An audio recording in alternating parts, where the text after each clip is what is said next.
एक स्पाइडरमैन को लॉन्च होने के लिए पहले 40 साल का एक कॉमिक लगता है, लेकिन हमारे यहाँ नरसिंह भगवान तो हजारों सालों से पूजे जा रहे हैं। उनकी लीला स्थली तो हजारों सालों से है। हम सब कार्टून नेटवर्क देख रहे हैं, थोड़ा बड़े हुए अचानक से फिर वो जापानीज मांगा पढ़ने लगे, तो कहीं ना कहीं हम सब के दिल में कसक थी कि कोई न्यूज आ जाए कि इंडिया में कुछ हो रहा है। इस ट्रेलर को देखने के बाद जो दिल में ठंडक पहुंची है और वाला मीम याद आ गया कि अमेरिका क्या कहता था, कौन हो तुम। हमारी जो भगवान की गाथाएं हैं वो बड़े स्क्रीन में अब आना बहुत आवश्यक है। मेरा बच्चा स्पाइडरमैन से खेलता है तो पूरा दिन स्पाइडरमैन के कॉस्ट्यूम में घूमता है, तो क्यों ना वो प्रहलाद हो। आज हर कोई ब्लैक मिथ वुकोंग की बात कर रहा है, गॉड ऑफ वॉर की बात कर रहा है, जो ग्रीक माइथोलॉजी पे बेस्ड है। सबको पता है कि थॉर एक नॉर्स या ग्रीक गॉड है। क्यों?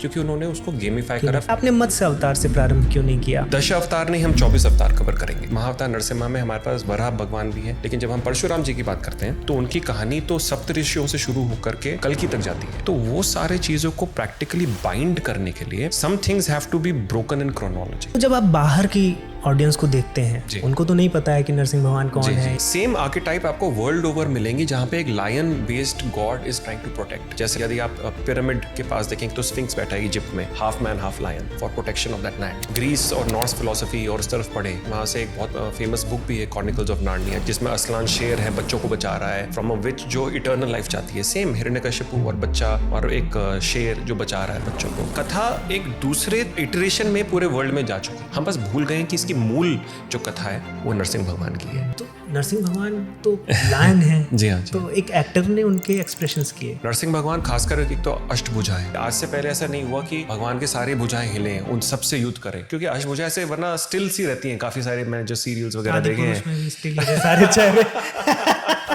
रावण के सारे चेहरे एक तरफ थे, अरे बन गया। कितना पैसा लगा? जी सब कुछ लग गया, बस किडनियां बेचनी बाकी है। अब आप तो नहीं बता रहे होगे कितने पैसे लगे हैं, लेकिन ये बता दीजिए कि अगर ऐसी मूवी अमेरिका में बनती तो वहाँ कितने खर्च होते? 80 to 100 मिलियन डॉलर्स के आसपास में बनी। और आपका 1/4 तो लगा ही होगा। ये फर्स्ट आपकी एनिमेशन फिल्म है? जी हाँ, ये मेरी फर्स्ट एनिमेशन डेब्यू फिल्म है। बताइए, डेब्यू कर रहे हैं आप अगर डेब्यू ऐसा कर रहे हैं तो मुझे लग रहा है कि सबको, पूरे बॉलीवुड को एक स्टैंडिंग ओवेशन आपको देना चाहिए।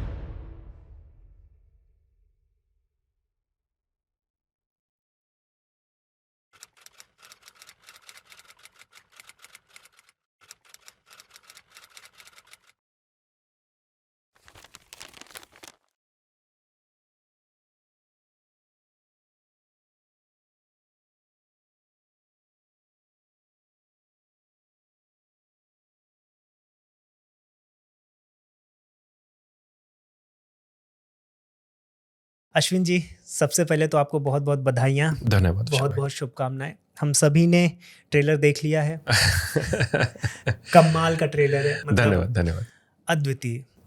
और मूवी तो महाअवतार नरसिंह जी पर है, थोड़ा उसमें उग्र बातें तो होनी ही है, लेकिन इतनी उग्रता देखने के बाद भी दिल में एक ठंडक पहुंचती है। रीज़न ये है कि आप होंगे, मैं, अगर मुझे भी देखिए 90s के जो किड्स हैं, हम सब कार्टून नेटवर्क देख रहे थे, वहाँ पर जॉनी ब्रावो को देख रहे हैं, रिची रिच देख रहे हैं। थोड़ा बड़े हुए अचानक से फिर वो जापानीज मांगा पढ़ने लगे, एनिमेज देखने लगे।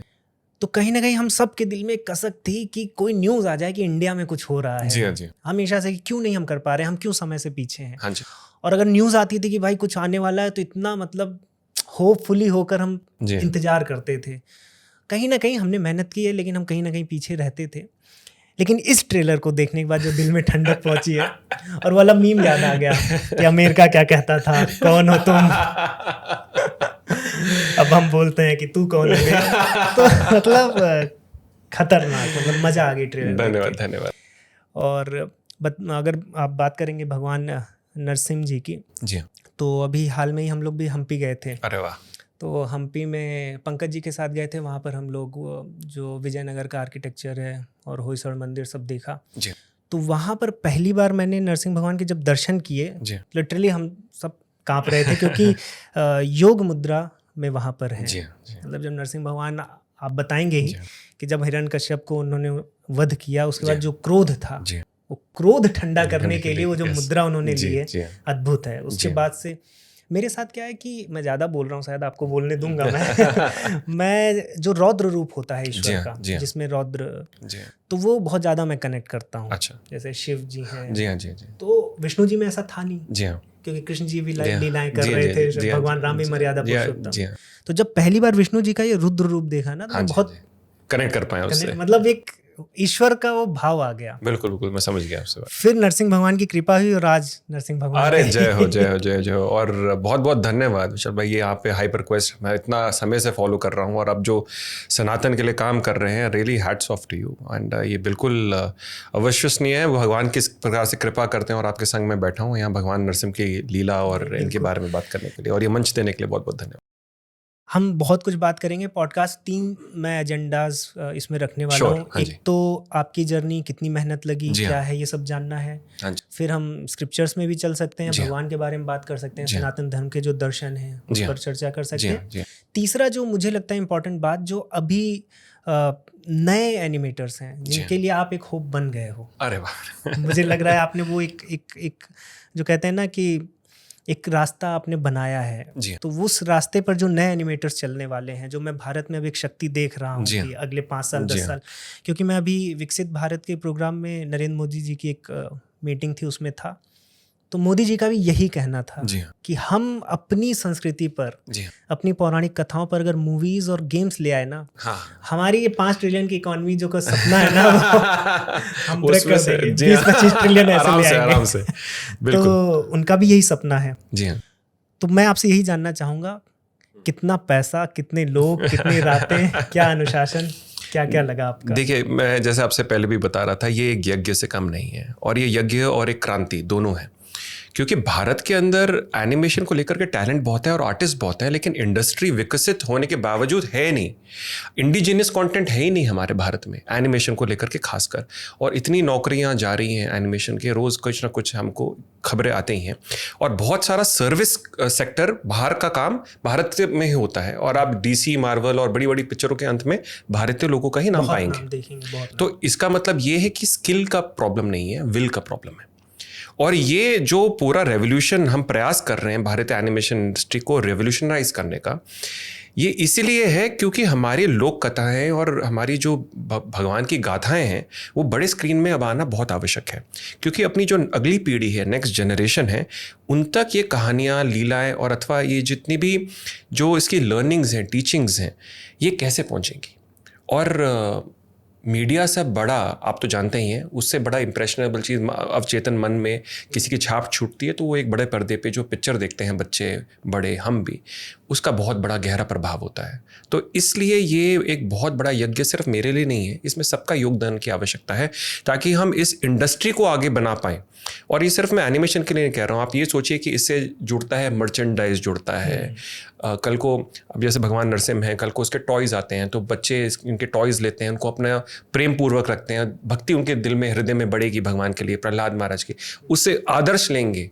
स्पाइडरमैन, मेरे बच्चा स्पाइडरमैन से खेलता है तो पूरा दिन स्पाइडरमैन के कॉस्ट्यूम में घूमता है, तो क्यों ना वो प्रहलाद हो कि प्रहलाद महाराज जैसे घूमे वो। तो कितना अवचेतन मन और कितने हमारा कितना फ़ायदा होगा देश का, तो ये सोचने की आवश्यकता है। कितने इंडिजिनियस हमारा एक इंडस्ट्री होगी तो कितने लोगों को नौकरियां मिलेंगी, कितना कंटेंट भारत का रिच कल्चर हेरिटेज बाहर जाएगा, ये सोचने की आवश्यकता है। तो ये कहीं ना कहीं से तो शुरुआत करनी थी। जैसे आपने बोला जापान है, जापान की अपनी इंडस्ट्री है, मांगा, एनिमे। आज की डेट में चाइना बहुत आगे बढ़ गया है, लेकिन चाइना की तपस्या यदि आप देखें तो पिछले 20-25 वर्षों से वो प्रयास कर रहा था, तब जाकर के नेज़ा 2 जैसा इतना बड़ा ब्लॉकबस्टर देता है जो $multi-billion एक एनिमेशन बनती है। तो हमको तो शुरुआत भी नहीं करी अभी हमने, जब शुरुआत पीछे कभी किसी ने की थी तो वो उस तरह से नहीं फलीभूत हुई। तो वो समय आ गया है कि भारत एक नया रिवाइटलाइज तरीके से शुरुआत करे। तो ये तप और ये यज्ञ उसी के लिए है, और इसमें मैं सबका योगदान चाहूँगा, because I can not do this alone, और ये सबका कर्तव्य है। तो ये बात मैं रखना चाहूँगा। अभी चाइना की आपने बात की, तो शायद वुकोंग भी चाइना का है। जी हाँ, ब्लैक मिथ वुकोंग गेम देखिए, कितनी सुंदर गेम है। एक प्रकार से हमारा वो जो मंकी किंग के ऊपर है, जो हनुमान जी का ही एक प्रकार से आर्केटाइप को उन्होंने वहाँ पे अडैप्ट करा हुआ है। वो जो बुक भी है वो उसमें इंडिया का ही ये वही वर्णन है, स्वर्ण भूमि इंडिया को बताते हैं वो, उसमें वहीं से सबने वहाँ के गॉड्स भी यहीं से एक्सपोर्टेड ही तो है, एक प्रकार से बुद्धिज्म का ही ऑफ शूट है वो गेम। बट उन्होंने उसको गेमिफाई करा है और लोगों तक पहुँचाया है, विश्व तक पहुँचाया है। आज हर कोई ब्लैक मिथ मिथ वुकोंग की बात कर रहा है, गॉड ऑफ वॉर की बात कर रहा है, जो ग्रीक माइथोलॉजी पे बेस्ड है, ग्रीक नॉर्स और माइथोलॉजी पे बेस्ड है। सबको पता है कि थॉर एक नॉर्स या ग्रीक गॉड है। क्यों? क्योंकि उन्होंने उसको गेमिफाई करा, पॉपुलर। वही आवश्यकता है अब हमको यहाँ पे भारत में करने की। और इसमें एक इंटरेस्टिंग बात आपको बताऊं जी, आप गेमिफाई की बात कर रहे हैं कि जिसने गेमिफाई कर लिया है वो उसने उस चीज़ को इंटरेस्टिंग बना दिया है और लॉन्ग लास्टिंग है हमारी मेमोरी में। बिल्कुल। और हम जो आज कर रहे हैं ना, ये 2000 साल 3000 साल पहले हमारे ऋषियों ने किया है। बिल्कुल। अभी एक बहुत इंटरेस्टिंग मेरी बात हो रही थी, ये स्पोर्ट्स में वो पहले काम करते थे, तो उन्होंने बताया कि वेदों में तो फिलॉसफीज़ हैं, दर्शन है, लेकिन उसको पूरा जो सिविलाइजेशन है ना, पूरा गेमिफाई किया है। अच्छा। अगर आपको ये किसी पर परोपकार करना है या जीवों पर हिंसा नहीं करनी है तो ये तो एक हमारा एक समझ लीजिए कि एक तरह से एक फिलॉसफी है।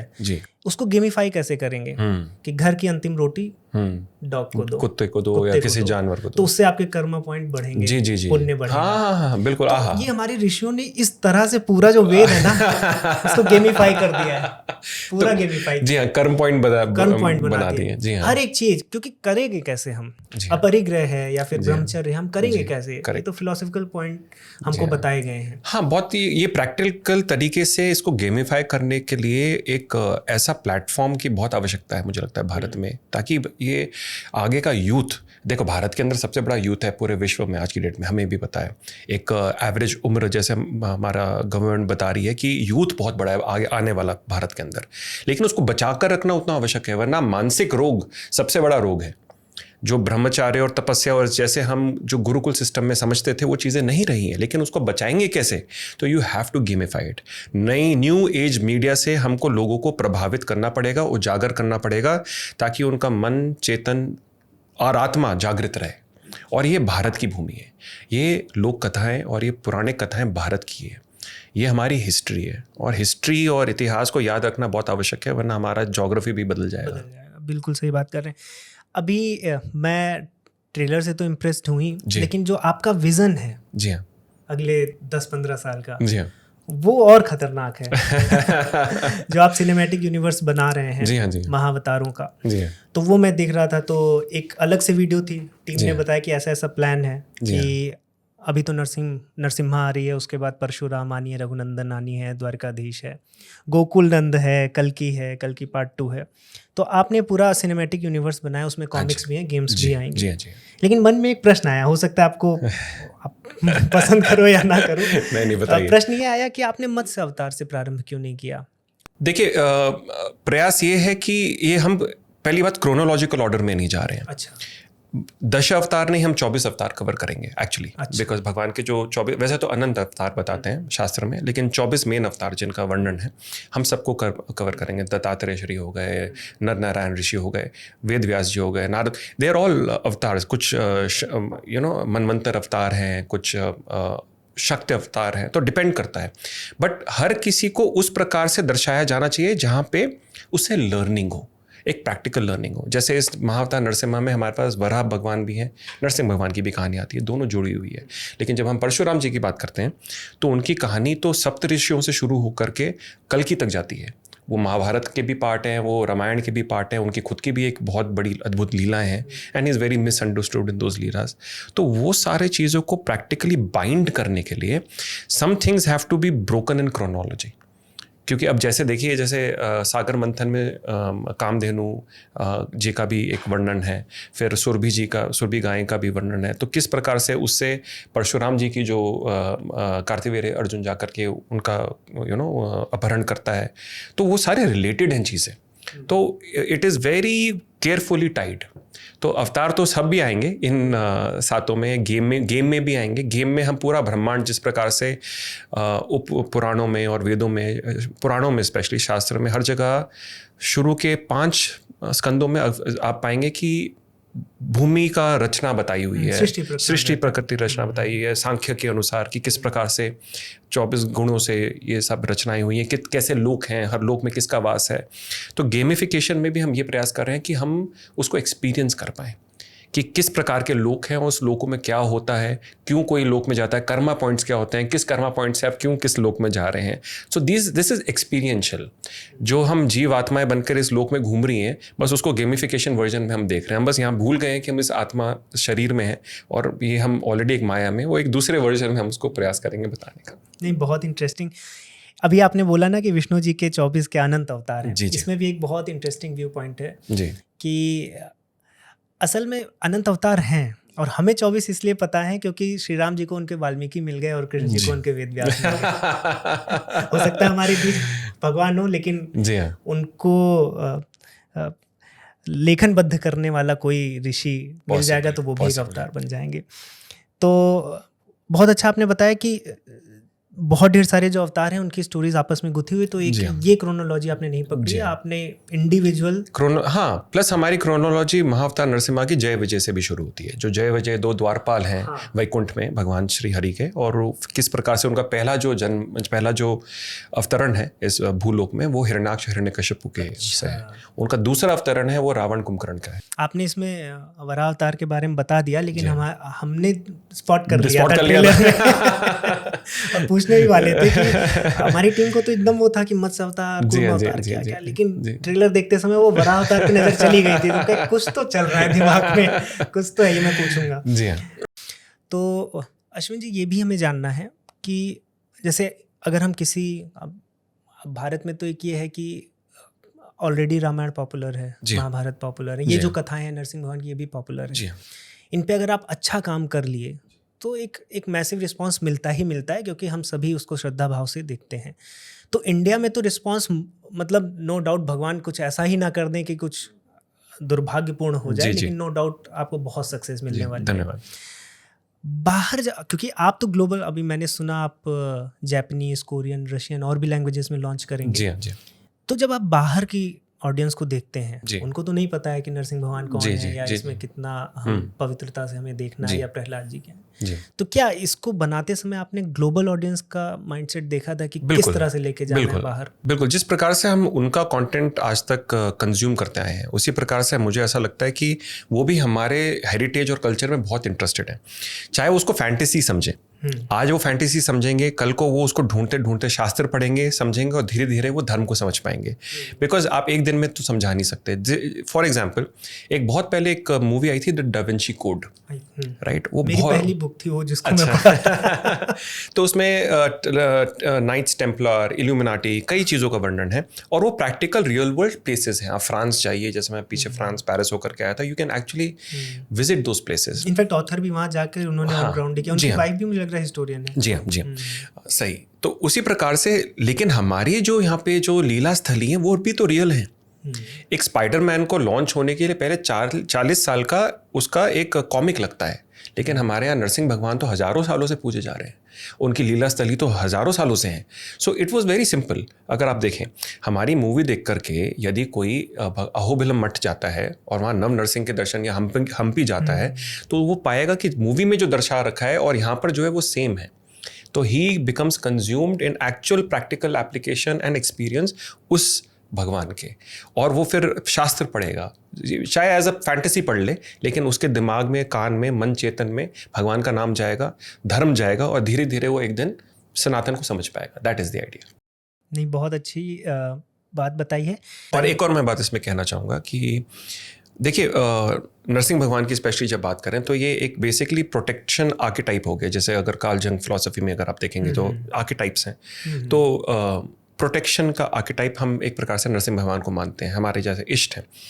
लेकिन सेम आर्केटाइप आपको वर्ल्ड ओवर मिलेंगी जहाँ पे एक lion based god is trying to protect. जैसे अगर यदि आप पिरामिड के पास देखेंगे तो स्फिंक्स बैठा है इजिप्ट में, half man half lion, for protection of that land, right? यदि आप ग्रीस और नॉर्स फिलॉसफी और उस तरफ पढ़ें तो वहाँ पे बहुत सारे लायन फॉर प्रोटेक्शन रहते हैं. इनफैक्ट वहाँ से एक बहुत फेमस बुक भी है, क्रॉनिकल्स ऑफ नार्निया, जिस पे फिल्में बनी हुई हैं, जिसमें असलान शेर है, बच्चों को बचा रहा है फ्रॉम अ विच जो इटर्नल लाइफ चाहती है. सेम हिरण्यकशिपु और बच्चा, और एक शेर जो बचा रहा है बच्चों को. आप यदि चाइना और जापान में चले जाएँ तो वहाँ पर भी लायन डे है, राइट। और जैसे ड्रैगन वगैरह होता है तो लायन ईयर, लायन डे, और लायन को बहुत पूछते हैं, इंडोनेशिया चले जाए।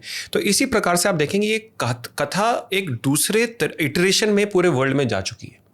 हम बस भूल गए हैं कि इसकी मूल जो कथा है वो नरसिंह भगवान की है। So we just trying to get that back. और अभी आपने स्थलों की बात की, मेरा मतलब एक प्रश्न भी यही था, क्योंकि जो अगर हम ट्रू इवेंट्स पर कोई मूवी बनाते हैं, जी हाँ, तो क्या होता है, डायरेक्टर जाता है उस जगह पर, देखता है, रिसर्च करता जी है। जी। तो क्या आपके केस में आप भी कुछ जगहों पर गए जहाँ पर ऐसी कुछ कथाएं घटित हुई हैं? बिल्कुल। मैंने प्रयास करा, मेरी वाइफ जो प्रोड्यूसर है इस फिल्म की, हम शिल्पा, हम सब ने प्रयास करा कि हम वो सारी स्थलियाँ देखें, हम सारे वो दर्शन भी समझें उस स्थलियों में जाकर के। पूजा पद्धति हर जगह थोड़ी अलग है, बट जो दर्शन हैं और जो स्थलियाँ हैं उनको हमने इनफैक्ट जियोग्राफिकली इम्बाइब भी करा है इस पिक्चर के अंदर। जैसे यदि अहुबलम जगह है, उसका जो फ्लोरा फौना है और जिस प्रकार से उसका स्ट्रक्चर है, जियोलॉजिकल स्ट्रक्चर है, हमने उसी को प्रयास करा है कि पिक्चर में रखें, राइट, ताकि वो ऑथेंटिक लगे। जैसे वहाँ पे एक रक्त कुंड करके एक जगह है जहाँ पे कहा जाता है नरसिंह भगवान ने हाथ धोए थे हज़ारों सैनिकों का, करोड़ों सैनिकों का वध करने के बाद। तो हमने फिल्म में भी दर्शाया है उस तरह से। So this is the idea कि आप लोर भी लेते हैं, आप लोक कथाएँ भी लेते हैं। जैसे होलिका दहन एक लोक कथा है, शास्त्र में उसका वर्णन नहीं मिलता है एज इट इज़, बट हमने उसको लिया है। क्यों? क्योंकि वो एक लोकमान्य कथा है, लोगों के लिए बहुत इंपॉर्टेंट है। सो ये रिसर्च बहुत डीपली करी गई है, नॉट जस्ट फॉर हमारे नरसिंह भगवान के लिए। अब आगे जितने भी पिक्चर हैं सब में बहुत डीप रिसर्च हमारा प्रयास है। एंड यही एक चीज़ फ़र्क महाअवतार सिनेमैटिक यूनिवर्स का है कि हम शास्त्र का उल्लंघन करे बिना उसको ग्लोरीफाई करके, उसको एक स्तर पे रख करके, शिरोमणि उसको बना करके हम ये एक्सपीरियंस क्रिएट करना चाह रहे हैं, which is a huge experience that has never been experience before. और हमारे जो ग्रंथों में कथाएं ही हों, भले लोग उसको मैथोलॉजी कहें, फैंटेसी लें, लेकिन अगर आप कथाओं को भी देखें, जैसे हम पौराणिक कथाओं को ले या रामायण की कथा को लें, तो जो जगहों का वर्णन है एज इट इज मिलती भी हैं 100%। अभी मैं हम्पी गया था, तो जब मैं वो किष्किंधा की बात हुई और मैं जब पहली बार देखा, मैंने कहा हाँ यही हनुमान जी कूद रहे होंगे, करेक्ट, यही तो सुग्रीव की गुफा है। नहीं, बट इसमें मेरा एक मत ये है कि मुझे ऐसा लगता है these are all multi dimensional stories. ये कोई एक सिर्फ ये आध्यात्मिक स्तर, हमारे जो वेद और पुराण में जो लीलाएं हैं, these are not single dimensional physical dimension, these are multi dimensional stories. जो हम कहते हैं यूनिवर्सल ट्रूथ, तो ये सारे डायमेंशन उस यूनिवर्स में आ रहे हैं। It's not just a physical realm जो हमारी सिर्फ ज्ञान इंद्रिय या इन इंद्रियों से हम देख रहे हैं, ये सारे रेल्म्स के ट्रूथ्स हैं, राइट। दैट इज़ वाई वो वेद शास्त्र पूरा ब्रह्मांड का सत्य है, वो सिर्फ एक आयाम का सत्य नहीं है। तो इसलिए ये सनातन बनता है। और इसलिए भी मैं इसे सनातन मानता हूँ, इटर्नल मानता हूँ, क्योंकि अगर आप नामकरण भी देखिए तो प्रहलाद जो आनंदित, बिल्कुल जो उसका गुण है वही उसका नाम है। हिरण्यकश्यप तो सोने के पीछे भाग रहा है। हाँ, तो जो उसका नाम है वो और गुण, उसमें कोई भेद नहीं। इसलिए ये इटर्नल है, क्योंकि ऐसा तो नहीं कि मोहन राम कुछ भी रख देते, वो एकदम नरसिंह, मतलब पता चल जाए कि नरसिंह, करेक्ट। तो ये इसलिए भी मुझे ये चीजें इटर्नल लगती हैं। इसके साथ साथ एक इंटरेस्टिंग चीज और मुझे लगती है, मे भी मैं इसमें गलत हो सकता हूँ, कि जो भारत के जो ग्रंथ रहे हैं, एपिक्स रहे हैं, अब महाभारत को देखिए तो आप बता नहीं सकते कि महाभारत का हीरो कौन है, श्री कृष्ण है या अर्जुन है या युधिष्ठिर है, या विलेन कौन है, कि दुर्योधन है, कि शकुनी है, कि धृतराष्ट्र है। तो भारत में ना बहुत अच्छे से वो जो कैरेक्टर के शेड्स होते हैं ना, इतने अच्छे से वेदव्यास जी और ऋषियों ने पकड़ा है। देखिए उससे बेटर स्क्रीन प्ले किसी ने नहीं लिखा आज तक। अगर आप वेदव्यास जी की बात करें तो मैं तो जैसे एज अ स्टोरी टेलर भी, मैं जब भागवत सार या रामायण या फिर महाभारत जब भी मैं पढ़ पाता हूँ, मैं कहता कितना जटिल स्क्रीन प्ले है ये, it's so difficult to write, you need to be a superhuman. तो मैं तो ये तभी वो अवतार है भगवान के, वेद व्यास जी अवतार।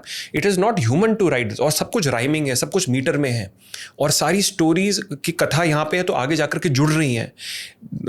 It is a super mind, और ये भगवान की रचना है। तो और जैसे आजकल हम लोग, मैं तो यूट्यूब में अभी 2-3 साल से हूँ, और आप भी इस फील्ड में, तो मार्केटिंग तो मस्ट है, बिना मार्केटिंग के आप बना के करेंगे क्या? तो बहुत सी ऐसी चीजें थी जो मुझे समझ में आई कि ये हम ही बहुत चालाक नहीं है जो कर रहे हैं ये ऋषि मुनि भी कर चुके हैं। जैसे क्लिक बेट जो होता है, जो हम करते हैं, तो ऋषि मुनि भी कर चुके हैं।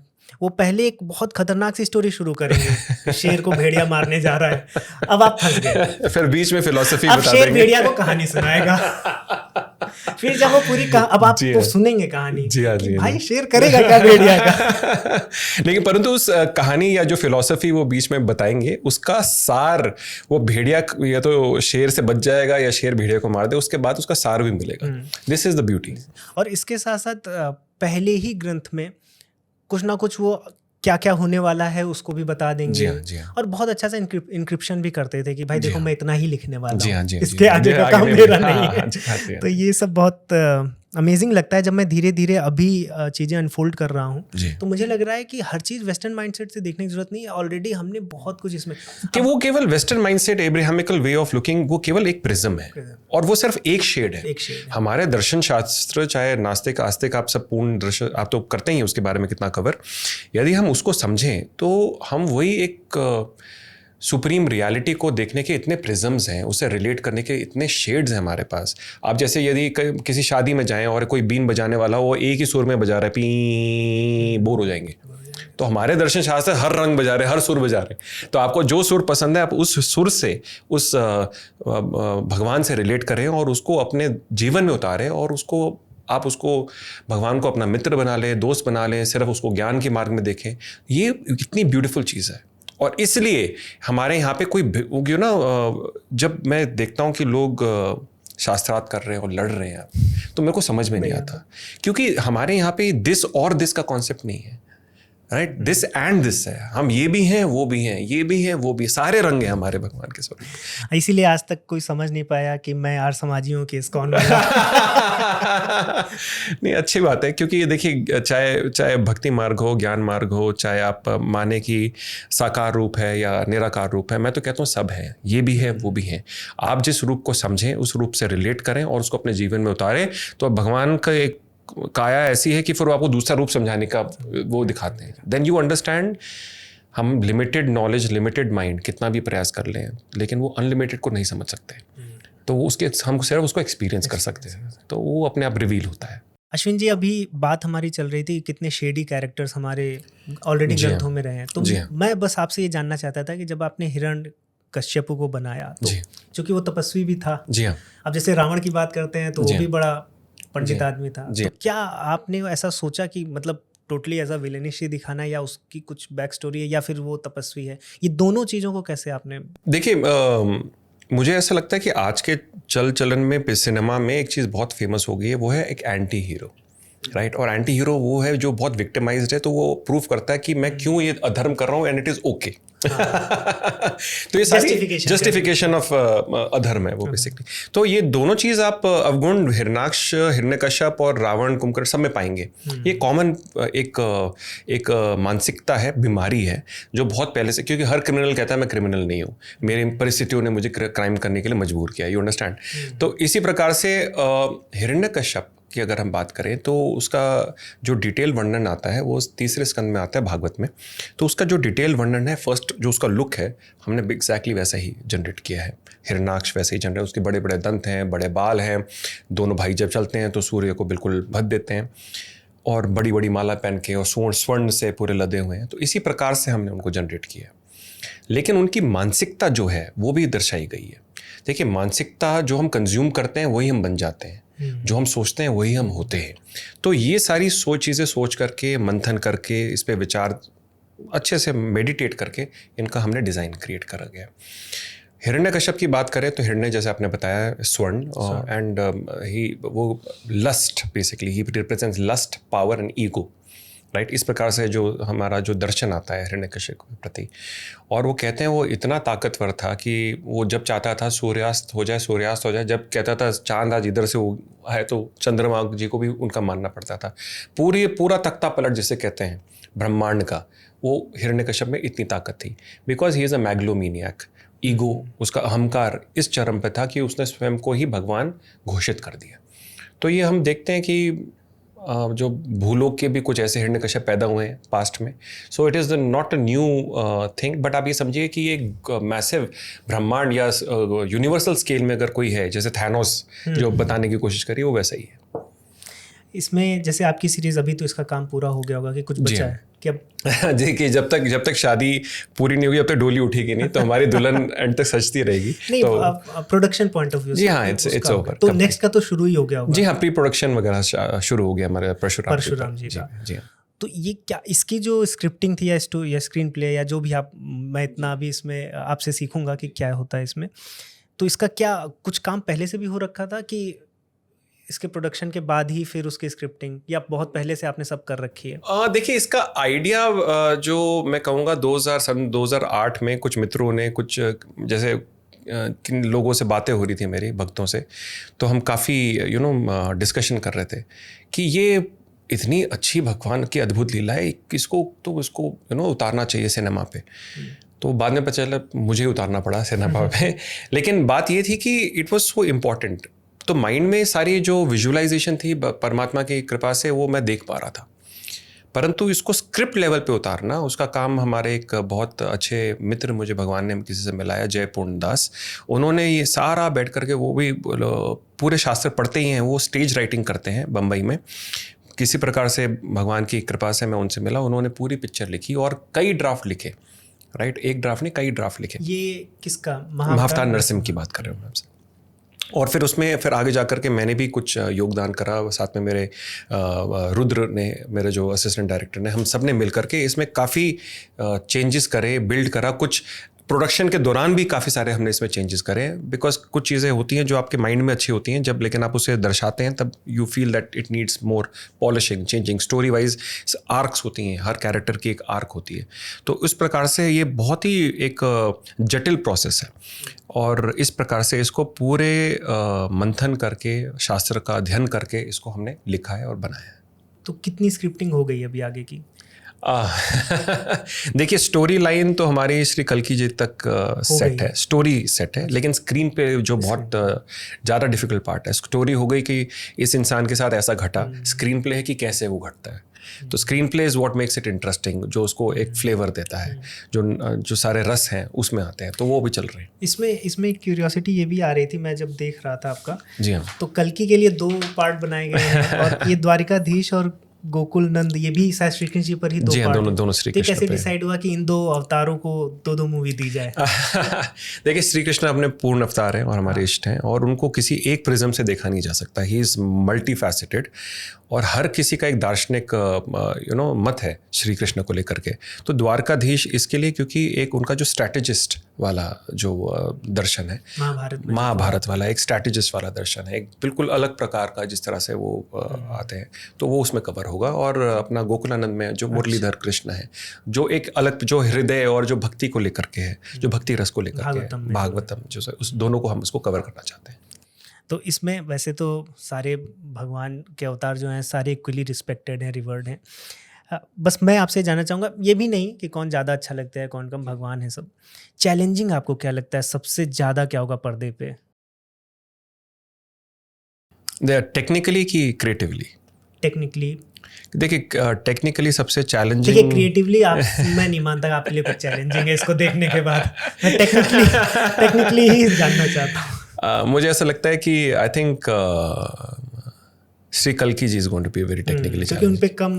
जी हाँ, क्योंकि एक तो एक प्रकार से नए तरीके से, नए सिरे से सोचना, उस वर्ल्ड को सोचना जो बिल्कुल डिस्टोपियन वर्ल्ड एक प्रकार से, राइट। कुछ प्रयास उसमें ऑलरेडी हो रहे हैं, हो चुके हैं, लेकिन एक बिल्कुल ये सारी चीज़ें को प्रेडिक्शन देना जो ऑलरेडी शास्त्र में लिखी हुई हैं कि किस प्रकार से कलयुग में किस प्रकार के लोग होंगे, आचरण विचरण होगा लोगों का, किस तरह से गिरी हुई मानसिकताएं होंगी, उसको दर्शाना, वो बहुत डिफ़िकल्ट काम है। और फिर कल्कि भगवान की, कल्कि पुराण हमने जो अध्ययन करा है उसके अनुसार वो सारी कथाएं लेकर के आना, तो I think it's going to be a little difficult challenge, but I am really excited उसके लिए। और फिर आपने जैसे बोला कि हमारी कथाएं मल्टी डायमेंशनल हैं। जी हाँ। मैं भी कभी विचार करता हूँ, तो जब वेदों के भी भाष्य या फिर हम उनके अर्थ करते हैं, तो आदि दैविक, आदि भौतिक, आध्यात्मिक करते हैं। तो कल्कि में भी मुझे लग रहा है कि जो आपका हर जो प्रकार मल्टी से, डायमेंशन है, हर प्रकार से, आदि दैविक, आदि भौतिक, आदि आध्यात्मिक, हर प्रकार से ही उन पे प्रभाव है, क्योंकि वो कली का प्रभाव है। और उसको किस प्रकार से उनको ट्रांसम्यूटेट करना है कि वो सतयुग में कन्वर्ट हुए, वो एक आप सोचिए कितना डिफ़िकल्ट होगा उस अवतार के लिए। तो कई शास्त्र में कई जगह आता है कि उनके लिए जीवन बहुत डिफ़िकल्ट होने वाला है कल्कि जी के लिए, जो उनका कार्य है। और इसलिए श्री परशुराम जी और कितने सारे हमारे चिरंजीवी हैं जो उनके उसमें आएंगे। बट वो, लेकिन और भी इसके ज़्यादा इंटरेस्टिंग बात ये बन जाती है कि कल्कि जी का वर्णन हर ग्रंथ में पूरे विश्व में अलग अलग तरीके से है। अच्छा। चाहे बुद्धिस्ट ग्रंथ ले लें, चाहे आप अरेबिया उस साइड में भी ले लें, तो हर जगह, या एब्राहमिक रिलीजन में भी देख लें, तो हर जगह कुछ ना कुछ एक आपको मिल जाएगा कि अंतिम कोई तो भी एक अवतरण होने वाला है और वो सबका विनाश करेगा और बचाएगा धर्म को। इस प्रकार से अभी तो मेरे मन में ये भी एक जिज्ञासा आ गई कि कैसे इतना टैलेंटेड कोई हो सकता है, क्योंकि आपने बताया कि मैंने स्क्रिप्टिंग में भी तो हेल्प की है और आपने इतना शास्त्रों का भी फिर अध्ययन भी किया, और धर्म को लेकर जो आपका दृष्टिकोण है, मैंने आपकी 3-4 वीडियोस देखी तो मुझे पता चल गया कि काफ़ी सुलझा हुआ दृष्टिकोण है। ऐसा बहुत लोगों का होता है कि धर्म को भी कुछ समझते हैं और वैसे, लेकिन वैसा नहीं है आपका। इसके साथ साथ आप एनिमेशन, आपकी पढ़ाई भी उसी में हुई है? जी, मैं बचपन से कलाकृति में हूँ। मैं बचपन से ड्राइंग कर रहा हूँ, स्केचिंग कर रहा हूँ, और मैं बचपन से ही भगवान का शायद कुछ आशीर्वाद है, श्रीमती राधा रानी का आशीर्वाद है कि म्यूज़िक हो, कोरियोग्राफी, डांसिंग हो और एक्टिंग हो, तो इसमें हर चीज़ों में रुचि रही है। तो वो जो जैसे श्री कृष्ण भगवान 64 कला, नहीं तो कुछ उनका प्रभाव आपके अंदर है? हाँ, वो जो भगवान के गुण हैं जो हम उनको ही लिए समर्पित करने का हम पुरुषार्थ हमारा है कि, क्योंकि ये या तो हम फिर किसी ऐसी मंडेन चीज़ें बनाएंगे और अध्यात्म से छोड़ करके कुछ बनाएं, तो वही पोर्नोग्राफी और इस प्रकार का कंटेंट बनाने में ज़्यादा वो सब बना ही रहे।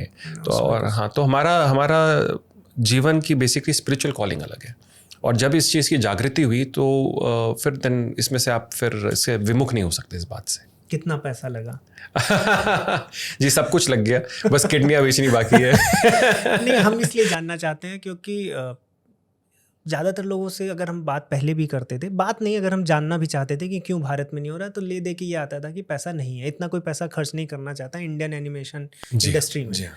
इनफैक्ट इसके लिए मैं ये भी कहूँगा कि it is a very expensive field, इसमें कोई दो राय नहीं है, और इसमें हमारे प्रोड्यूसर्स का तो बहुत ही खास रोल है, स्पेशली शिल्पा, जो मेरी धर्म पत्नी भी है, मेरी अर्धांगिनी भी, मेरी शक्ति भी मेरे साथ रही हैं, क्योंकि इसमें पर सेकंड का पैसा है। एनिमेशन का जो कैलकुलेशन होता है पर सेकंड का कैलकुलेशन होता है, और आप क्वालिटी एनिमेशन देने का प्रयास कर रहे हैं, और आपकी जो मार्केट की डिमांड है वो डिज्नी, पिक्सार और इस लेवल की है, जिसमें हज़ारों करोड़ का एनिमेशन होता है, और हम तो निमित मात्र कुछ % ही हमारा उस हिसाब से पैसा लगा होगा, लेकिन वो भी हमारे लिए बहुत रहा है, क्योंकि हमने वो पैसा भी खुद ही अरेंज करा है।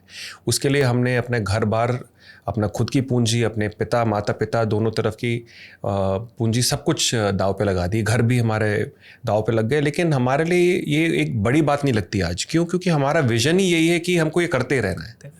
तो इसलिए चाहे कोविड का दौर आया, चाहे हमारे लोग हमारे लिए कठिन बन गए, या कई जगह से हमको रिजेक्शन मिली, तो इस हमारी जो प्रोड्यूसर शिल्पा ने हाथ नहीं छोड़ा या पीछे नहीं खिसके, और बढ़ती गई, पैसा का अरेंजमेंट कैसे न कैसे करते हैं, चाहे बैंक बैलेंस ऑलमोस्ट ख़त्म हो गया हो, लेकिन कहीं ना कहीं से पैसा जुगाड़ करके उन्होंने ये नैया को वहाँ तक लेकर के आए कि जब हमको नेक्स्ट प्रोड्यूसर्स नहीं मिल गए, जो हमारे अपार ग्रुप रहा है, जिसमें उन्होंने हमको लास्ट फेज फंडिंग दी, और भगवान की कृपा ही है ये। इट्स लाइक वो आपको टेस्ट करते हैं।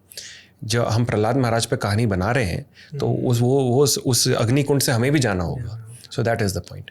एंड वो करते करते फिर हिमालय ग्रुप ने हाथ थामा, जो हिमालय फिल्म से, जो भारत का शायद सबसे कांतारा और इस प्रकार की फिल्में देता है, और वो हमने पहले सोचा था कि कभी हमको जाना होगा तो इन्हीं के पास जाएंगे। तो ये देखिए भगवान की कृपा, उनके पास पहुँचे, उन्होंने देखते ही हमारा हाथ पकड़ा, और आगे की पूरे 10 साल तक हाथ पकड़ना, तो ये सारी प्रभु की लीला है मेरे अनुसार। तो कभी ऐसा हुआ कि लगा कि अब मैं छोड़ देता हूँ, होगा ही नहीं, या फिर टीम का रिमोट खराब हो गया? जी बहुत बार फेंक दिया उठा के। जी हाँ, बहुत बार। कोई एक बार हो तो मैं आपसे बताऊं। क्योंकि मैं इसलिए पूछ रहा हूँ कि हमारी टीम में भी ये होता ही रहता है। बिल्कुल देखिए, लेकिन उसके लिए पागलपन ही एक जरिया है। एक विजन के लिए पागलपन चाहिए। विजन यदि हमसे बड़ा है तो हम उसके लिए परस्पर लड़ते रहेंगे, यदि हम विजन से बड़ा हो जाए तो हम उसको छोड़ देंगे। ये सिंपल उसका ये है। और उसके साथ हमारी टीम होना, टीम जो आपके साथ खड़ी रहे, जो आपके विजन पे विश्वास करे, जो आपको पुश करे, और आपका ऐसा पार्टनर हो लाइफ में। मेरे लिए मेरी धर्मपत्नी जो मेरे को पुश करते रहे, मेरे को दिशा दिखाते रहे, एक रडर की तरह काम करते हैं। तो ये बिकॉज सबके अपने दृष्टिकोण है, और ये एक इंसान के दृष्टिकोण से नहीं होता है, और लेकिन सबकी मंजिल एक है। तो उसके लिए सब प्रयास करते हैं पुश करने का, धक्का देके जोर लगा के हई शाह, हरी कृपा हो। तो कुछ लोग प्रयास कर रहे हैं, कुछ लोग केवल एक्टिंग कर रहे हैं गाड़ी बढ़ने के लिए, लेकिन जगन्नाथ जी का रथ है, वो तो चलेगा ही। अब आप तो नहीं बता रहे हो कि कितने पैसे लगे हैं, लेकिन ये बता दीजिए कि अगर ऐसी मूवी अमेरिका में बनती तो वहाँ कितने खर्च होते? जी, ये यूएस में आज की डेट में अगर सिमिलर या इस क्वालिटी के आसपास जाएंगे तो एटलीस्ट $80 to $100 million के आसपास में बनेगी। रुपए में बता दीजिए। जनता कैलकुलेटर निकाल के बैठेगी। तकरीबन 800 करोड़ के आसपास, आई थिंक। बाप रे। हाँ जी। और आपका 1/4 तो लगा ही होगा। क्योंकि मैं देख रहा हूँ कि भारत वाले ना, देखिए हमारी वो कहानी जो चंद्रयान की कहानी है, बस वही मैं बोलने वाला हूँ कि भारत जो है ना, ये अभी तो ठीक है, हम रिस्क ले रहे हैं, और अभी हमारे मम्मी पापा ने खाने पीने पे लिया है, हम थोड़ा आगे जाके रिस्क, क्योंकि हमारे जो माता पिता है उन्होंने सर्वाइवल पे स्ट्रगल किया है। हमारा उद्देश्य अब थोड़ा आगे बढ़ चुका है। हम सर्वाइवल से थोड़ा आगे गए। मैं ये कह रहा हूँ कि आज से 20 साल बाद क्या होगा, ये भारत वाले हर जगह छाए रहेंगे क्योंकि इन्होंने हर चीज कॉस्ट इफेक्टिवली कर ली। और भारत भूमि का यही तो सबसे बड़ा तप है। हमारे भगवान आए हैं, सबने जुगाड़ से ही टेक्निकल ब्रिक करें, राइट? चाहे श्री कृष्ण हो, चाहे नरसिंह भगवान हो, एक टेक्निकल बून को उन्होंने जुगाड़ निकाल करके क्रिएट कर दिया। सो ये हमारे डीएनए में है, ये इस भूमि में है। सो एंड तभी हमारे यहाँ चंद्रयान बन जाता है ना। तभी हम यहाँ पे ऐसे पुरानी गलियों में भी मार्केट्स को देखेंगे तो करोड़ों रुपए बनाते हैं लोग, लेकिन इट लुक्स डिसऑर्गेनाइज, लेकिन उसके अंदर हाइपर ऑर्गेनाइजेशन है, राइट? सो ये इस जगह की आई थिंक ये बहुत, अभी चाहे डिफेंस सेक्टर में हमने देखा ऑपरेशन सिंदूर में, फिर मंगलयान, चंद्रयान की बात करते हैं, फिर ऐसे बजट में आप ऐसी मूवी बना रहे हैं, तो कहीं ना कहीं हमारे अंदर जो वो बनियागिरी बोल सकते हैं कि वो होनी चाहिए, वो जरूरी है, और यही हमें ल्यूक्रेटिव बनाएगा बाद में वर्ल्ड में, भाई इंडिया में ये चीज पॉसिबल है। बिल्कुल। अभी अश्विन जी, आपने जुगाड़ की बात की, तो ऑब्वियसली जब ऐसा काम आप कर रहे हो जिसका बजट इतना टाइट है, बहुत से जुगाड़ करने किए होंगे। मेरे आर्टिस्ट जितने भी हमारे स्टूडियो में बैठे हैं, वो मेरे को कहीं ना कहीं कोसते भी है, सर आप हर चीज़ का जुगाड़ निकालने की कोशिश करते हैं। मैं कहा because there is no other way. It's like आप एक समझिए एक वॉरियर में, और आप एक बैटल फील्ड में आपको छोड़ दिया गया है, युद्ध में, और आपको वहीं पे अभी तलवार भी बनानी है, अपनी ढाल भी बनानी है, अपना कवच भी वहीं बना करके युद्ध भी लड़ना है। It is like that. तो ये एक सर्वाइवल है, ये अपने आप में एक सर्वाइवल है, और उसके लिए पागलपन चाहिए। और मेरे को ऐसा लगता है there is no other way, क्योंकि हमारे पास अनंत हजारों करोड़ नहीं है इस प्रकार के बनाने के लिए। यूएस के पास हो सकता है, लेकिन हमारे लिए बनानी भी आवश्यक है। So it is survival for us. Survival of what? हमारी संस्कृति, हमारी हेरिटेज, हमारे कल्चर का सर्वाइवल की बात है ये, और कोई इसका बेड़ा उठा नहीं रहा है अनफॉर्चुनेटली। तो भगवान ने किसी ना किसी प्रकार से मुझे लगता है कि निर्देश दिया है कि मुझे ऐसा करना चाहिए। तो इस प्रकार कहीं ना कहीं मुझे ये भी लगता है कि इसके पहले भी लोगों ने पैसे तो लगाए हैं, ऐसा नहीं है पैसे नहीं लगाए हैं जी। मुझे ऐसा लगता है, जैसे आपने बोला कि किसी ना किसी को बेड़ा उठाना पड़ेगा, बट बेड़ा क्यों नहीं उठा रहे? मुझे ऐसा लग रहा है अगर कोई धार्मिक मूवी बनाता है तो कहीं ऐसा तो नहीं कि इंडस्ट्री उसको मार्क कर देती है ये रिलीजियस फैनेटिक आदमी है। जी हाँ, एक स्टीरियोटाइपिंग हो सकता है, उससे लोग डरते हों, लेकिन वी आर अनअपोलोजेटिकली सनातनी। हम प्राइड है हमको सनातन में। मेरे को जो सनातन ने और धर्मशास्त्रों ने बचाया है मेरे जीवन में, मैं तो अपने आप को एक अपना एग्जाम्पल मानता हूँ, क्योंकि मैं तो बिल्कुल धर्म के विपरीत था, एक तरह से एग्नोस्टिक और एथीस्ट था। वो हमारा एजुकेशन सिस्टम ऐसे ही बना रहा है, मैं भी आईआईटी में ऐसे ही था। हाँ बिल्कुल। तो कि कहीं ना कहीं कैसे ना कैसे तो कृपा हुई ना, मुझ जैसा इंसान बच जाए। मेरे को ऐसा लगता है कि ऐसी कृपा हो जाए तो आगे भी लोगों पे हो ही जाएगी, लेकिन माध्यम हमको बदलने पड़ेंगे, न्यू मीडिया को लाना पड़ेगा ताकि लोगों तक ये बात पहुंचे। अश्विन जी, अब जो मैंने बोला था कि मुझे प्रोसेस भी जानना है और कुछ इंस्पायर हो पाए जी हाँ। लोग, तो उसके लिए, और मैं भी मतलब खाली समय में मैं क्या देखता हूँ, मैं देखता हूँ कि कैसे किसी जापानीज एनिमेशन स्टूडियो में जाने को मिल जाए, देखने को मिल जाए प्ले स्टेशन के गेम कैसे बन रहे हैं। हमारे स्टूडियो आइए, मैं तो ये कहूँगा। फरीदाबाद मुझे आना है, एक बार देखना है। तो और हम मार्वल के देखते हैं काम, या फिर स्टैनली हैं, या तो हम क्या देखते हैं कि भाई स्केचिंग चल रही है, एक एक फ्रेम बना रहे हैं, फिर उसमें वो ट्रांसपेरेंट सा रख के। तो ये अभी भी हो रहा है कि कुछ टेक्नोलॉजी जब यदि आप 2D को जनरेट करेंगे तो इट इज़ आपको हर फ्रेम को ड्रॉ करना पड़ता है। देखिए, थोड़ा साइंटिफिक ब्रेकडाउन यदि देखें तो एक फ्रेम के अंदर, एक सेकंड के अंदर 24 से 30 फ्रेम होते हैं, तो ताकि मूवमेंट का फील हो। एनिमे में अधिकतर 12-16 फ्रेम के आसपास में बनते हैं, तो उसमें आप थोड़ी स्टटरिंग देखते हैं, लेकिन वो मीडियम बहुत ब्यूटीफुल है क्योंकि उनकी स्टोरी टेलिंग बहुत ब्यूटीफुल होती है। आप पिक्सार, डिज्नी के एनिमेशन देखेंगे तो वो 24 फ्रेम मतलब फोटोज़ एक प्रकार से हर सेकंड के अंदर बनती है, लेकिन हर फ्रेम को डिजिटली क्रिएट करना पड़ता है। बिकॉज एवरीथिंग, आप समझिए कि आपकी एक कठपुतली है, कठपुतली को आपका ढांचा बनाना है, उसको रंग भरना है, उसमें तारे लगानी है और उसको फिर मूव करना है। तो एग्जैक्टली सेम प्रोसेस हम डिजिटली करते हैं। तो हम बनाने के लिए एक तो एक्टिंग करते हैं, हमारे जितने भी एनिमेशन है हम प्रॉपरली उसकी हर एक शॉट की एक्टिंग होती है, स्टोरी बोर्डिंग होती है, ड्राइंग होती है जो मेरे विजन में है, मैं बताता हूँ, फिर हम कैमरा लगाते हैं, शूट करते हैं, खुद स्वयं भी शूट करते हैं और थिएटर के लोग भी आते हैं, शूट करते हैं, ताकि उन लोगों को समझ में आए कि डायरेक्टर के माइंड में क्या है। अच्छा। फिर उसी कठपुतलियों पे उतारना, उन कठपुतलियों पे लाइटिंग लगाना, जिस प्रकार से हमारे स्टूडियो की लाइटिंग है, तो हमारे मूड के अनुसार लाइटिंग बनती है कि भैया अगर गुस्सा है तो रेड लाइट आ रही है नीचे से, या किस तरह से लाइट आएगी। फिर लाइटिंग के साथ फिर डायनामिक्स आता है, हेयर है तो हेयर कैसे हिलेंगे, कुंडल कैसे हिलेंगे, कपड़ा कैसे हिलेगा, कपड़ा के मखमल का है या कॉटन का है तो किस प्रकार से उसका मूवमेंट होगा, इंटरेक्शन हो रही है तो किस तरह से होगा।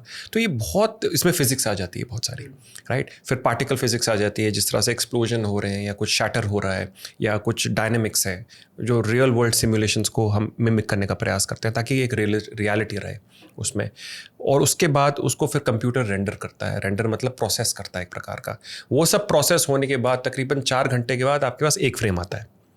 वो एक फ्रेम आने के बाद वो जब 30 बार, हमारी 30 FPS पे, तो 30 बार होने के बाद आपको 1 सेकंड दिखता है। वो 1 सेकंड दिखने के बाद, तो यदि 1 मिनट आधा घंटा दिखने के बाद पसंद नहीं आया तो you have to redo the entire thing. हम फटाफट ट्रेलर देख लिए हैं और देख के 4 बातें कर लेते हैं सब। अरे देखिए, मेहनत है, बहुत जटिल कार्य है, there is no doubt about it, but it's very satisfying आपको अंत में, क्योंकि सारा कुछ आपके अनुसार है। इसमें आप मैं किसी को ब्लेम नहीं कर सकता एंड ऑफ द डे, क्योंकि ये मेरे नेतृत्व में हुआ है, तो I am to be blamed अगर ये अच्छा नहीं है। तो इसलिए रात को जब मैं सोता हूँ, मैं बस ये सोच कर सोता हूँ कि क्या मैंने अपना 100% दिया इस सेवा में, जो मेरे लिए एक यज्ञ है, जो मेरे को लगता है प्रभु का आदेश है। तो ये सोच करके मैं इसको बार बार हमने किया है, तब तक किया है जब तक हम अपना बेस्ट नहीं दे पाए। And what you are going to watch is basically our best. हाँ, इसमें त्रुटियाँ हैं, कमियाँ हैं, बट हम आगे जा करके उसको बेहतर करते रहेंगे। नहीं, बिल्कुल। अगर ये शुरुआत है तो अंत क्या होगा ये मैं इमेजिन कर सकता हूँ। नहीं, धन्यवाद। इसके साथ साथ एक इंटरेस्टिंग पॉइंट ये भी मेरे मन में आता है, जैसे जापान ने अपना एक एनिमे कल्चर लाया, कुछ यूएस की भी अपनी स्टाइल है, मार्वल में हम देखते हैं। इंडिया की क्या कोई डिस्टिंक्ट स्टाइल है? आपने कैसे आर्ट स्टाइल चुनी कि मुझे ये आर्ट स्टाइल में जाना है? क्योंकि मैं कभी सोचूं तो इंडिया में ही मुझे लग रहा है 40-45 बहुत सारी कलाकृतियाँ, बहुत आर्ट स्टाइल्स हैं। लेकिन जापान की स्पेशली अगर बात करें या यूएस की भी बात करें, तो स्पेशली जापानीज मांगा की बात करते हैं, तो after the second world war, जब हिरोशिमा नागासाकी के बाद एक बहुत प्रकार का टर्न राउंड हुआ है वहाँ पे, मानसिकता के अंदर आर्ट को लेकर के, कल्चरली अपने आप को रिस्टोर करने के लिए। तो वहाँ से कहीं ना कहीं मांगा बहुत प्रभावित है। यदि आप बहुत पुराने मांगाज और वगैरह पढ़ें तो उसमें हर जगह कल्चरल हेरिटेज को प्रिजर्व कैसे ना कैसे उन्होंने किया है, अपनी वर्चूज़, अपने वैल्यूज़ को प्रिजर्व करा है। यदि आप हॉलीवुड की कॉमिक्स वगैरह पढ़ें तो सुपरमैन अगर पुराना आप लेकर के जाए तो वो भी वर्चस्व और अपने आइडियल्स, धर्म की बातें ही कर रहा है वो, क्योंकि वो एक माध्यम था उन चीज़ों को, इन शिक्षाओं को लोगों तक पहुंचाने का। भारत के अंदर भी ये रेवोल्यूशन आया था, लेकिन आते ही ख़त्म हो गया अनफॉर्चुनेटली। हमारे अगर आप 60-70 की कॉमिक्स देखेंगे, अमर चित्र कथा वगैरह देखेंगे, तो ये लेगेसी कॉमिक्स हैं। लेकिन उन पे अब तक कोई पिक्चर और इनको आगे बढ़ाया नहीं किसी ने, विच इज़ वेरी अनफॉर्चुनेट। तो भारत की अपनी कलाकृतियाँ रही हैं। आप कैलेंडर आर्ट देखिए रवि वर्मा जी की, सबको पता है क्या है, या आप उड़ीसा का चित्रपट देखिए, या वृंदावन की अपनी आर्ट है, साउथ में तंजौर आर्ट अपनी है, सबकी अपना एक बेसिक स्टाइल है।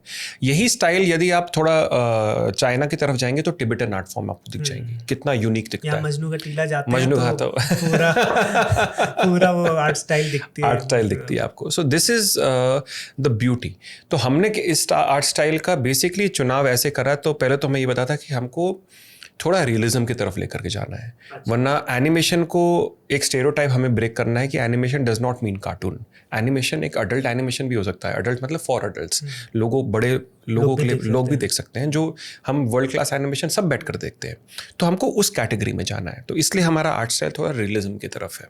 हाँ, और वर्ल्ड के टिबेटन आर्ट से लेकर के तंजौर आर्ट, हर चीज़ को हमने पढ़ा, देखा कि what is the best suited for certain character. City हो गई या जैसे हो गई, किस प्रकार से बेस्ट क्या चीज़ लगेगा। हिरण्यकश्यप है, वो कुछ भी प्रकट कर सकता है, तो उस तरह, और लेकिन it should suit the world. तो वहाँ से उसका चयन करके हमने बेसिकली जनरेट करा। क्योंकि फैंटेसी में या फिर आप ऐसा कोई वर्क कर रहे हैं जहाँ पे ऐसा वर्क है जहाँ पे अगर वर्ड के नियम नहीं फॉलो होंगे तो कुछ भी हो सकता है, कुछ नियम में तो बांधना ही पड़ेगा। करेक्ट, वरना वो आउट ऑफ प्लेस लगेगी। तो हमने बात की जापानीज एनिमे पर, यूएस का हमने देखा, और भी हम बीच बीच में कभी और भी देखते हैं। मैं ज़्यादा तो नहीं हम लोगों के पास अभी इतना 3-4 साल से काम हो गया, बहुत समय नहीं दे पाते हैं। ठीक है। बट यहाँ पर सब एडिक्ट हैं। क्या देखते टीम में पता नहीं क्या क्या देखते रहते हैं। हम लोग के ज़माने में तो ओल्ड स्कूल नारुतो देखा है हमने। ये लोग पता नहीं क्या क्या देखते हैं। अभी इनका ये टाइटन्स, क्या अटैक ऑन टाइटन्स है, और बहुत कुछ थे, डीमन स्लेयर, पता अरे वाह, मेरा फेवरेट है, वन ऑफ माय फेवरेट्स। अच्छा, मैं डेथ नोट और नारुतो उसके बाद मैंने कुछ देखा नहीं है। अच्छा, लेकिन उससे पहले फॉलो करते थे? उससे पहले मैंने गेम्स बहुत खेले हैं। अच्छा, वीडियो गेम्स जैसे PS1 में तो बहुत ही खेले हैं। अच्छा, जैसे कौन से गेम्स खेले? PS1 में आप पहले तो बचपन में तो टेकन 3, मेटल स्लग और ये तो जो आर्केड गेम्स थे। फिर उसमें टॉम राइडर हो गया, फिर मेडल ऑफ ऑनर था, और उसके बाद जैकी चैन था। कितना अर्थवर्म जिम वगैरह खेला? कौन सा? हाँ जी, कौन सा बोल रहे हैं? टूम रेडर वगैरह। आजकल क्या खेल रहे हैं आप? घोस्ट रिकॉन नहीं, ghost of Tsushima. Okay, yes, बहुत अच्छे गेम लगता है उसका, गेम प्ले अच्छा। PS रखा है, इसी के बगल अभी Xbox रखा था। अच्छा, और Xbox बेच दिए, गुस्सा। PS चल रहा है, अब PS भी छोड़ के PC खेल रहे हैं। अच्छा, PC तो यहाँ सब मतलब हम लोग बचपन से ही खेल रहे हैं। कुछ था, भगवान सौभाग्य दिया, खेल रहे हैं, कंपटीशन भी होते थे, तो गेम्स खेले, तो वहाँ की दुनिया देखी। उसके बाद आपको एक इंटरेस्टिंग मैं बात बताता हूँ। बहुत लोगों को लगेगा कि गेम्स खेले बिगड़े बच्चे होंगे। इंटरेस्टिंग बात यह है कि मेरे स्कूल में एक बार क्या हुआ कि मेरे जो क्लास टीचर थे वो मेरे घर पर आए। अच्छा। और उन्होंने मुझे देखा टेकन खेलते हुए, और मैं खेल रहा था। तो टेकन में क्या था कि मैं किसी से खेल रहा था। अच्छा, वर्सेस में। तो मैं उसको हराया, दूसरा बैठा, उसको हराया, दूसरा बैठा, उसको हराया। अब मेरे टीचर वेट कर रहे हैं ये आए तो मैं इससे पूछूं होमवर्क क्यों नहीं हुआ। तो अब लेकिन जब आधे घंटे बाद उन्होंने देखा, तो उन्होंने देखा कि क्या इसमें भी कुछ है, इस चीज़ में भी कुछ है। उन्होंने क्या किया जानते हैं? नेक्स्ट डे वो गए और करिकुलम में गेम्स डाल दिया। क्या बात है। और मेरे कंप्यूटर जो लैब थी ना, उसमें कंप्यूटर लैब के जो हेड थे, जो उसको संचालित कर रहे थे, तो उन्होंने एग्जाम में गेम किया। अरे वाह, गेम खेलना है जो। अब भाई सब परेशान ये क्या है। तो उन्होंने इस चीज़ को समझा कि जो गेम्स है, जो अच्छा गेम्स खेल रहा है, इसका मतलब ये नहीं है कि वो केवल उसकी बुद्धि नहीं है। नहीं, मैं तो हाँ। कहता हूँ, देखिए मैं बहुत बड़ा गेमर रहा हूँ अपनी लाइफ में। PC गेम, कंसोल गेम्स मैंने बहुत खेले हैं, चाहे डूम के टाइम से खेल रहा हूँ मैं। डूम 1, जो डूम 1, प्रिंस ऑफ पर्शिया 1, जब बिल्कुल 8 बिट की गेम्स होती थी, अटारी से खेलता आ रहा हूँ मैं। और वहाँ से लेकर के मैंने देखा किस प्रकार से गेम का डेवलपमेंट। टेकन मेरी फेवरेट, स्ट्रीट फाइटर मेरी फेवरेट गेम्स हैं। हाँ, मॉडल कॉम्बैट वगैरह, इनसे मैं जिया हूँ मैं गेम्स पे। और लेकिन मुझे ऐसा लगता है ये गेम आपके स्किल्स बढ़ाता है। बहुत आपकी प्रॉम्प्ट स्किल्स बढ़ाता है, आपको समझ में आता है उसी पल पे क्या करना है, क्या डिसीजन लेना है, और जिससे उस चयन का एक रिजल्ट होगा, तो आपको वो समझ में आता है, और वो कहीं ना कहीं यदि आप जीवन में अमल करें तो बहुत अच्छा जाता है। अब मेरा क्या था कि मेरे गेम्स खत्म नहीं होते थे, मैं तो आर्केड ही खेल या स्पोर्ट्स खेलता था, मैं फीफा ही खेलता था, अभी भी फीफा में चैलेंज करते रहता हूँ तो लेकिन मेरे जो भैया हैं वो एडवेंचर गेम खेलते हैं, तो इनके तो खत्म हो जाते हैं। जी जी मेरी वाइफ हाँ जी गेम एडिक्ट, अरे वाह, पूरी फैमिली गेमर है। तो शादी इसीलिए हुई थी कि मैं कहा भाई कोई लड़की अगर गेम खेल रही है तो अब क्या ना करना है इसमें। जी। तो अभी उनके लिए भी वो PS5 में अपना अभी ये आया था ना अनचार्टेड 1, अच्छा अनचार्टेड 5 या 4 आते हैं, कुछ ऐसे आया था, तो वो पार किया था। मैंने गेमिंग एक्चुअली पिछले 10 साल पहले छोड़ी जानबूझ के, बिकॉज जब मेरे को क्लियर हुआ कि मुझे को कुछ बनाना है ना, तो तब मेरे को त्यागना पड़ा। लेकिन मैं फॉलो करता था कि गेम प्लेस कैसे हैं, लोग किस प्रकार से खेल रहे हैं, और इतने बड़े बड़े कॉम्पिटिशंस होते हैं स्ट्रीट फाइटर और मॉडल कॉम्बैट और टेकन के, वर्ल्ड क्लास टोक्यूडो वगैरह। मैं तो कितने लोगों को फॉलो करता हूँ क्या, और कितनी बड़ी विनिंग अमाउंट्स होती हैं उसमें, और इसमें जीतने वाली इंडिया पाकिस्तान वाले ही होते हैं। यही तो प्रैक्टिस कर रहे हैं लेकिन क्या कि बन नहीं रहे हम भी तो बनाएं और हम भी यहाँ पे रेवेन्यू लेकर आए। बिल्कुल BCCI कर रहा है ना तो हम गेम में करेंगे। करेक्ट। इसमें जब जुगाड़ की बात हो रही थी अश्विन जी, मैं ये भी जानना चाहता हूँ, बीच में हम अभी एनिमे की बात किए तो एक जो जापानीज जिबली स्टूडियो, ये इसके ट्रेंड्स वायरल हुए थे, तो कंसर्न ये आया था कि फिर ओरिजिनल आर्ट की वैल्यू घट रही है। तो आपको क्या लगता है, आपका जो अभी एक प्रोजेक्ट 10-15 साल का है, इसमें AI आपके लिए थ्रेटनिंग है या हेल्पफुल है? नहीं, मेरे को ऐसा लगता है कि AI भारत के लिए तो बहुत बड़ा बून है। भारत के लिए specially in animation field, and I tell you why. देखिए, भारत में जुरासिक पार्क मैंने 1995 में देखी थी, और भारत में आज तक जुरासिक पार्क जैसी फिल्म नहीं है। ये बहुत एक प्रकार से मतलब वेरी अनफॉर्चुनेट, जहाँ भारत में सबसे ज़्यादा फिल्में बनती हैं पूरे वर्ष में, एक जुरासिक पार्क जैसी क्वालिटी फिल्म हमारे पास यहाँ नहीं है। मैट्रिक्स जैसी, लॉर्ड ऑफ द रिंग्स 2000 की फिल्म है, स्पाइडरमैन सन 1999 की फिल्म है, अभी तक we have not been able to produce. क्या हम प्रोड्यूस कर नहीं सकते या करना नहीं चाह रहे?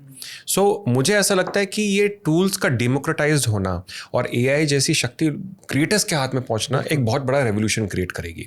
हाँ, एथिकली उसको यूज़ करना बहुत आवश्यक है कि आप खुद के आर्ट पे AI को ट्रेन कीजिए, और अपना काम को जो आप 4 साल में करते हैं उसको 2 साल में या 1 साल में लेकर के आइए। This is the power that you can harness AI।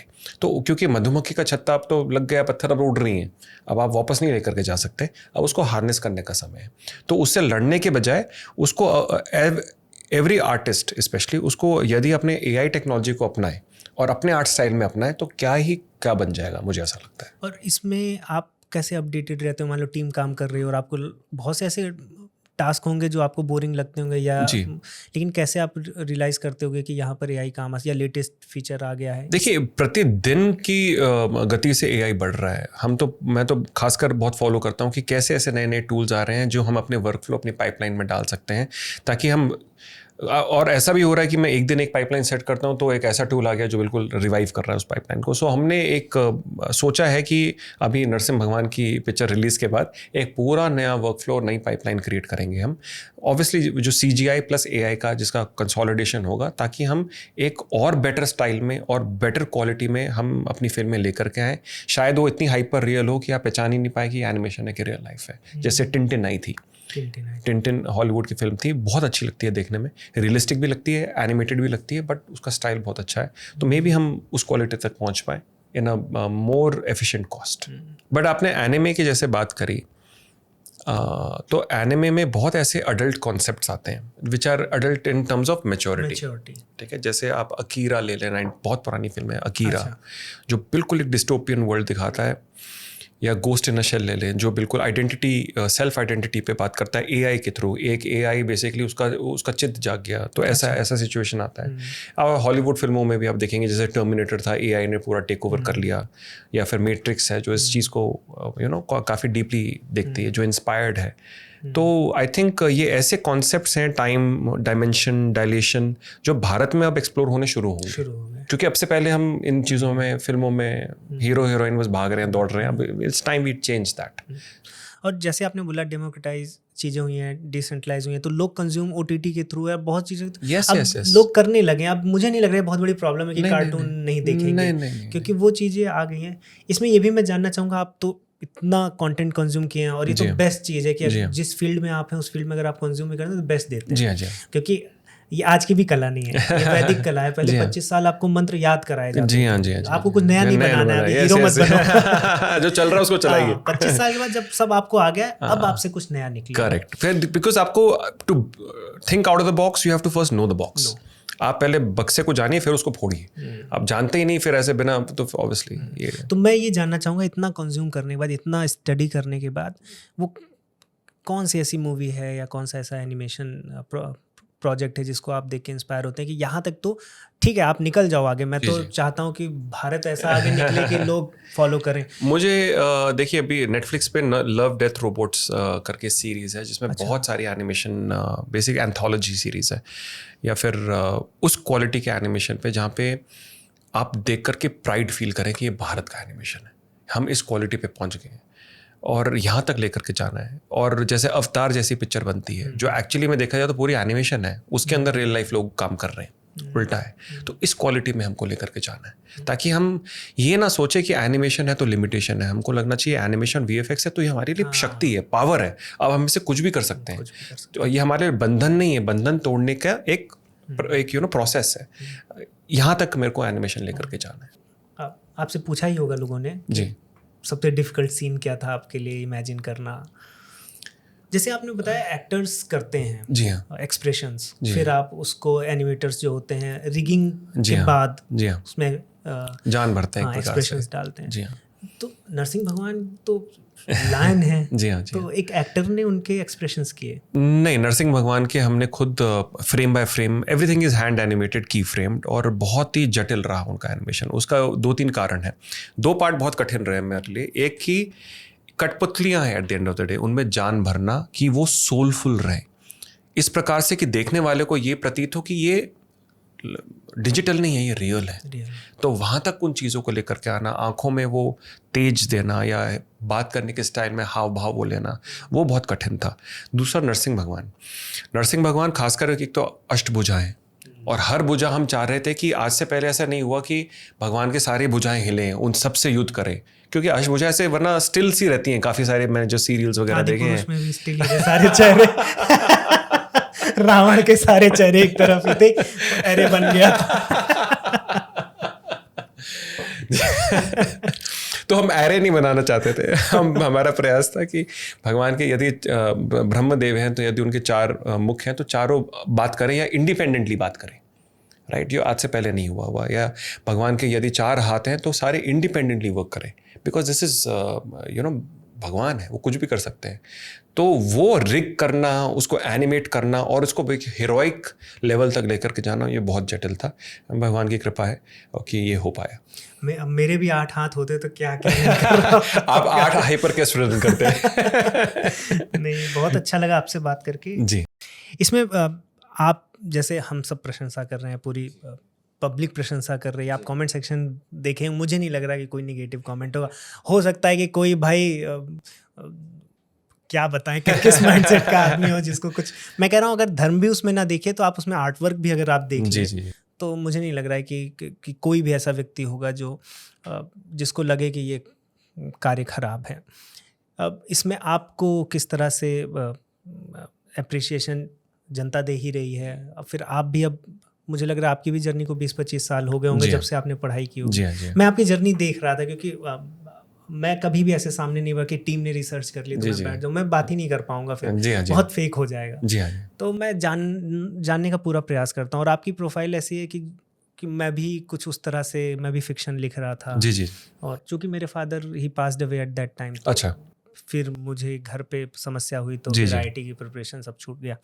लेकिन जैसे आप, ये फर्स्ट आपकी एनिमेशन फिल्म है? जी हाँ, ये मेरी फर्स्ट एनिमेशन डेब्यू फिल्म है। बताइए, डेब्यू कर रहे हैं आप?